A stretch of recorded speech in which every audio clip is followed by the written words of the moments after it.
Hello, in this tutorial, I'll show you how to use ChatGPT on Bing. So here's a detailed step-by-step guide on how to use ChatGPT on Bing. The first thing for you to do is to launch your preferred web browser and go to bing.com. Once you do that, it's going to take you to the official website for Bing. Now, ensure you're signed in to your Microsoft account on Bing so you can proceed with this tutorial.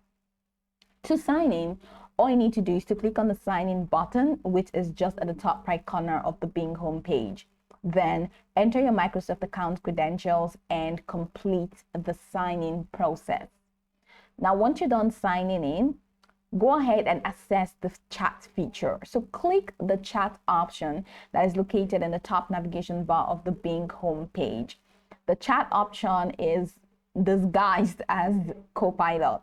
Now, if you do not see the chat option that says Copilot, all you need to do is to type in chat or AI in the Bing search bar and select the results leading to Bing's AI-powered chat interface.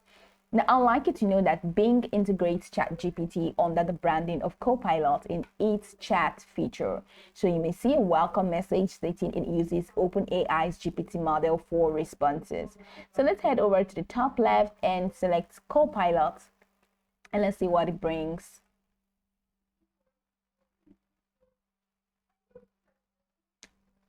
Okay, so first off, I have to go through a verification test for them to know that, hey, I'm human. So that's coming up right away.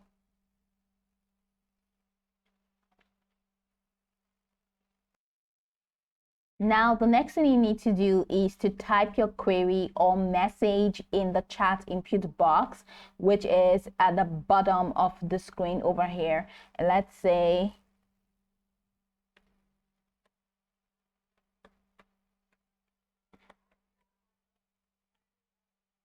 and click on enter or click the send button to submit your query. Now, once you do that, ChatGPT will respond to your query in real time. All right, and if needed, you can just refine your query or ask follow-up questions to get more detailed responses. Also,